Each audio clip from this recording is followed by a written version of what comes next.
একঘেয়ে পটলের ঝাল ঝোল পোস্ত খেয়ে বোর হয়ে গেছেন? তাহলে বলতে পারেন রেসিপিটি আপনাদের জন্য।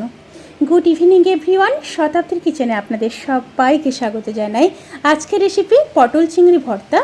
এই রকম রেসিপি যে গরম ভাতের সাথে কি ভালো লাগে তা বলে বোঝাতে পারবো না। তাহলে চলুন শুরু করা যাক আজকের এই সহজ এবং সুস্বাদু রেসিপি। প্রথমে পটল নিয়ে নেব। এখানে 4 পিস পটল আছে।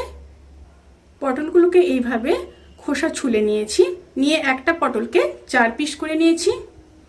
এবার পরিমাণ মতো লবণ দিয়ে পটলগুলোকে একটু মাখিয়ে নেব।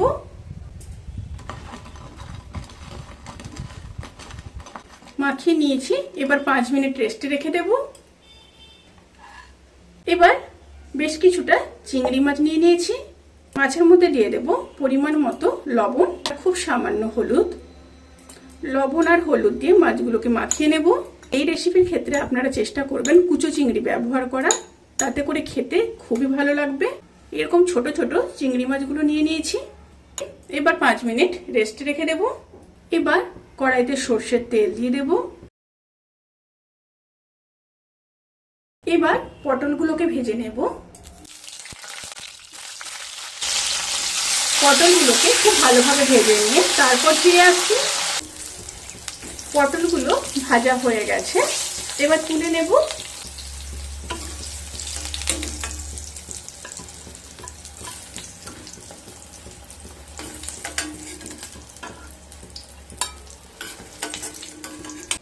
এবার ওই তেলের মধ্যে 9-10 কোয়া রসুন দিয়ে দিলাম। এবার 3টা বড় সাইজের কেটে রাখা পেঁয়াজ দিয়ে দিলাম। পেঁয়াজগুলোকে এইভাবে রাফলি কেটে নিয়েছি। পেঁয়াজ আর রসুন হালকা ভেজে নেব। পেঁয়াজ আর রসুন হালকা ভাজা হয়ে গেলে এবার চিংড়ি মাছগুলোকে দিয়ে দেব।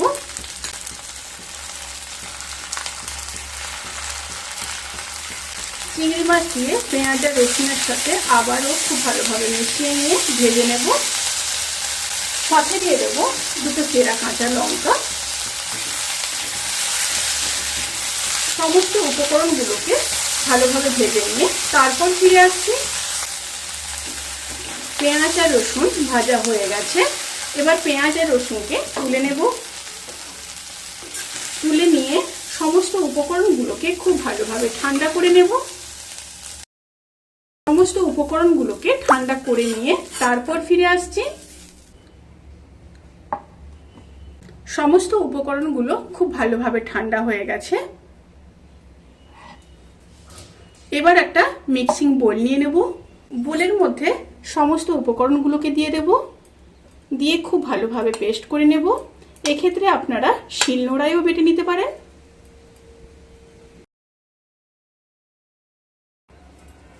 খুব ভালোভাবে পেস্ট করে নিয়ে তারপর ফিরে আসছি। এবার সেই একই কড়াইতে সামান্য সর্ষের তেল দিয়ে দেব। সাথে দিয়ে দেব 2টো শুকনো লঙ্কা, আর দিয়ে দেব 1 চামচ কালো জিরে।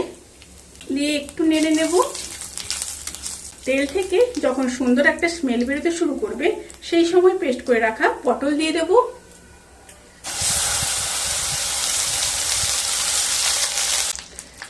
এবার খুব ভালোভাবে মিশিয়ে নেব।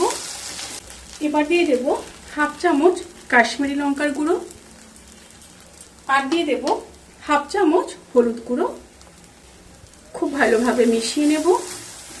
মিশিয়ে নিয়ে লো টু মিডিয়াম স্টিমে 5 থেকে 7 মিনিট রান্না করে নিয়ে তারপর ফিরে আসছি।